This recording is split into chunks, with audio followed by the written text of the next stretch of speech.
Nós estamos prestes a viver o maior avivamento da história. Inscreva-se em nosso canal e seja abençoado diariamente com trechos de pregações. É muito fácil para nós quando nós estamos debaixo de um mover. E unção é um negócio inexplicável. Você sabe por que parte da igreja hoje não exige unção? Porque eles também não estão ungidos. Quando você está debaixo de unção, você não aceita quando não tem unção. Eu estava pregando no Peru na metade do ano passado, estivemos esse ano também. No meio da pandemia, todos os lugares estavam fechados. O presidente do Peru pediu que fôssemos e fomos, o local era do governo. Só naquela semana, 40 pastores haviam se matado. As pessoas estavam morrendo nas ruas, se matando. Vocês viram isso nos jornais, no Equador e no Peru. Uma loucura, um desespero por causa da pandemia. Nós fomos lá e fizemos 3 dias de avivamento. Em um dos dias, uma menina de 4 anos de idade saiu do meio do povo e ficou do meu lado. E começou a orar em línguas. E eu olhei aquilo, vejo, uma menina de 4 anos começou a orar em línguas. Eu falei assim, Espírito Santo, agora eu espero alguém se levantar e interpretar. Mas ninguém se levantou e interpretou. E a menina continuou a orar em línguas. Até que saiu um moço enorme, russo, e ficou do meu lado, chorando, chorando, chorando. Veio a esposa dele, peruana, e disse, meu marido quer aceitar Jesus.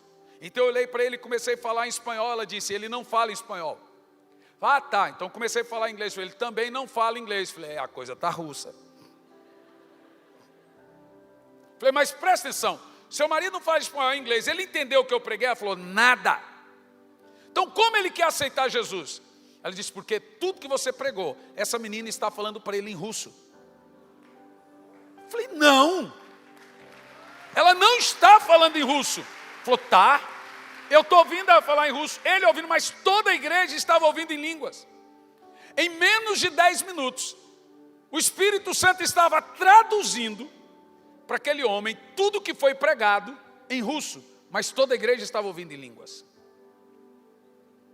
Em Miami, uma menininha estava no colo da mãe, igual essa menina aí, 4 aninhos, 3 anos e meio, 3 anos, desse jeito, só que estava dormindo. E enquanto eu estava pregando, ela acordou orando em línguas. E orando, a mãe ficou assustada, começou... Eu cheguei e falei assim, o que foi? Falou, minha filha não falava. A menina era autista. Mas agora, ela foi tomada de um espírito profético. E passou a orar em línguas. E a partir de então, passou a falar. Nesse mesmo lugar, terminou aquele culto, era uma igreja americana. Veio um pastor com a sua esposa e toda a sua equipe e disse, pastor, o Espírito Santo me mandou vir para falar com você. Falei, foi, como que ele fez isso? Eu estava assistindo a sua mensagem na internet e você olhou para a tela e disse, Cris, vai a Miami falar com o pastor Hernandes. Falei, querido, glória a Deus, você tem o vídeo? Eu queria ver. Não é que eu duvide, mas eu queria ver. Ele falou, tenho. Ele estava com o vídeo cortado. Quando eu olhei, ele falou assim, aqui, ó, só está falando, está vendo? Ó, Cris, vai a Miami. Eu falei, querido, olha, glória a Deus, mas eu não estou falando isso aqui. Ele falou, tá sim, não tá? E a esposa disse, tá. Os obreiros ali, a equipe dele de pastores, tá falando. Eu falei, mas não estou. Eu tenho um costume de todo culto orar em línguas, orar em voz alta. Eu tinha muita resistência com isso. E o Espírito Santo falou assim, você precisa orar alto. Porque quando você ora em línguas, sou eu o intérprete. Eu posso interpretar um segredo do coração, posso interpretar uma doença e curar, e posso interpretar qualquer coisa, mas você precisa orar. Então eu passei a orar. E aí eu comecei a ver coisas acontecendo. Então lá no culto a gente gasta um tempo orando em línguas.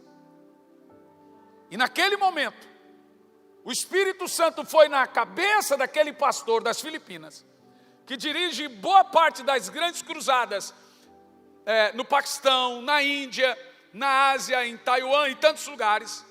Falou, vai a Miami, falar com o Hernani.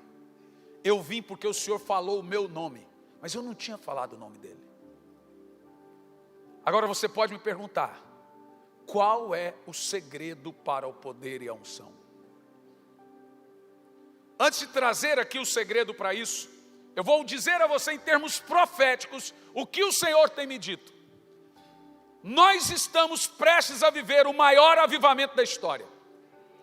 Será maior que Atos 2. Será maior que Brownsville, Pensacola. Será maior que o avivamento wesleyano. Será maior que todos os avivamentos da história. Será o maior avivamento que a terra já viu, porém o mais curto. Um avivamento de uma colheita de 1,5 bilhão de almas num prazo de 15 a 20 anos. Você entendeu o que eu estou falando?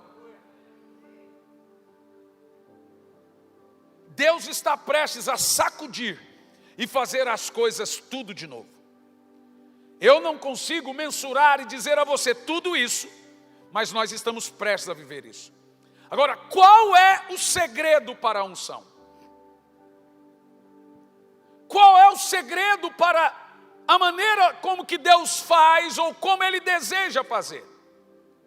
Existe um lugar de unção, e é diferente de qualquer outro.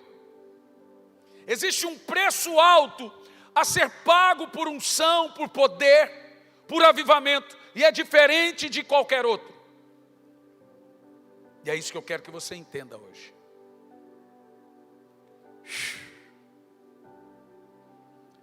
Um garoto me disse ontem, esse garoto tem 8 anos de idade, estava pregando ontem em Curitiba. Ele me disse ontem, e ele gritava, ele chorava, e ele tremia inteiro. Eu falei, o que foi? Ele disse, eu não sei o que está acontecendo. Eu disse, me explique, diante de toda a igreja. Ele falou, é ruim, mas é bom. O meu coração parece que está disparado. Parece que há um fogo correndo por todas as minhas veias. E ele fica andando no meu corpo. E parece que dá falta de ar. E eu estou sentindo algo muito poderoso. Ele estava tomado de uma visitação. Então eu comecei a perguntar para um, para outro. Eu falei, essa é a reação. E é exatamente isso que aconteceu no Pentecoste. John Wesley chamou isso de dia do coração aquecido. É quando o Espírito Santo pousa sobre você e dispara. Ele vem com sua forte mão. É isso que nós chamamos de unção. Mas qual é o segredo? Existe um lugar chamado lugar da revelação e da visão. E eu gostaria de falar com você aqui hoje sobre o segredo para o poder. Daqui um pouco a gente volta, meu irmão. Obrigado. Eu quero me gastar um pouquinho ensinando. Abra sua Bíblia em 1 de Paulo aos Coríntios 9, versículo 27.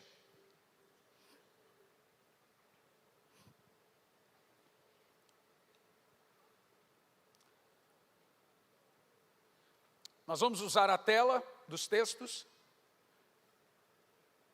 Por gentileza, se você tiver a versão Ferreira de Almeida,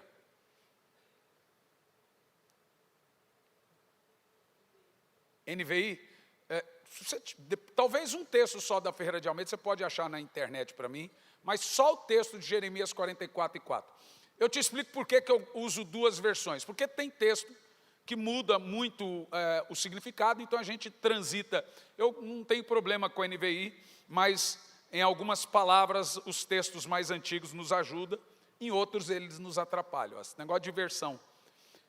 Mas 1 Coríntios 9, versículo 27, o apóstolo Paulo diz assim, esmurro o meu corpo, observa o termo, e faço dele meu escravo, para que depois de ter pregado aos outros, eu mesmo não venha a ser reprovado. O que é interessante você ver nesse texto, que o apóstolo Paulo fala que é possível você pregar de forma reprovada. Segundo, a maneira de você pregar não diz muito de como você aceita ou não por Deus. Quando Paulo usa o termo de ser reprovado, é evidente que ele não está falando de ser reprovado pelos homens. Ele está falando de pregar aos outros, ou aceito pelos outros, porém, reprovado por Deus. E a maneira que Paulo usa para não ser reprovado por Deus é escravizando a sua carne. A carne é o seguinte, gente, ou ela te escraviza, ou você escraviza ela. Vai por mim. Carne não se converte. Não existe novo nascimento do hormônio. Hormônio não se converte. Alguns são até endemoniados. O que a Bíblia ensina sobre carne é mortificação. É fazer, pois, morrer atos, mortificar. Não há. Veja, o dia da conversão da sua carne é chamado na Bíblia de glorificação. Nesse dia o mortal se investe em mortabilidade, o corrupto em corruptibilidade, e você será transformado. Até o dia da vinda do Senhor, talvez no dia que Jesus voltar, nesse dia você vai ter pecado. Provavelmente. Mas até lá você precisa entender que existem ofícios que a Bíblia chama de ofícios expiatórios. Não é expiatório para a salvação, mas é expiatório, ou seja, que observa a santificação, que é feito para consagração e santificação. E se não forem feitos, a carne não é mortificada. Então você corre um risco grave de não ser salvo. E é sobre isso que eu quero falar, sobre os atos expiatórios de cada um. Jesus não morreu, veja, a morte de Jesus não substituiu sua vida de santidade, não substituiu sua vida de oração, não substituiu a leitura da Bíblia, não substituiu a santificação, gente. Cuidado com o que você ouve. Não, Jesus morreu em meu lugar, o preço foi pago. Para quê? Então preste atenção nisso. Existe uma única maneira para adquirir unção, poder e avivamento. Somente uma, com 2 caminhos. Porém, um desses caminhos não substitui o outro. Como alguém me disse, qual é mais importante? Jejum ou oração? Eu disse, qual lado da asa do avião é mais importante? Não é coisa do tipo, sou do chá, sou do café, eu sou do chá. Mas não é tipo de coisa que você escolhe, eu sou da oração, eu sou do jejum. Uma coisa não substitui outra. E às vezes nós não damos tanto valor ao tema, pois não entendemos o que eles simbolizam, como eles fazem. Qual é o segredo dessas duas mais poderosas armas para o avanço do Evangelho e o que cada um deles representam para Deus e para nós. Você precisa se lembrar de uma coisa, são 2 caminhos para o poder. Presta atenção nisso. E é sobre isso que eu vou falar. Primeiro sobre jejum, não é um assunto que a gente dá glória a Deus, vai falar sobre jejum. Mas você vai querer ouvi-lo. E sobre oração. Você vai se lembrar que Adão caiu comendo. E o pecado original, na realidade, foi uma quebra de um jejum. Deus mandou Adão jejuar. Não coma aquela árvore. Ele quebrou o jejum e caiu. E quando Adão caiu, ele perdeu domínio próprio e passou a ter demônio próprio. Notem vocês que a primeira coisa que você perde com a falta de oração e jejum é domínio próprio. E passa a ter demônio próprio. Tem gente que na igreja é um santo, em casa um satanás. Agora escute bem isso. Adão caiu comendo. Jesus começou jejuando. O que é interessante é que a Bíblia diz que Jesus entrou no deserto levado pelo Espírito. O Espírito Santo levou Jesus ao deserto para jejuar. Mas a Bíblia diz que quando ele saiu cheio do Espírito. Por que jejuou? Ele foi levado pelo Espírito e saiu cheio do Espírito. Jesus jejuou como o último Adão para conquistar o domínio que Adão perdeu por falta do jejum. O jejum e a oração são os 2 únicos caminhos para o poder. Não há outro. Não há um caminho fácil para se adquirir unção, gente. Eu nunca conheci na Bíblia um servo, um profeta, um homem, uma mulher de Deus, ou na história os avivalistas que não fossem homens ou mulheres de oração e jejum.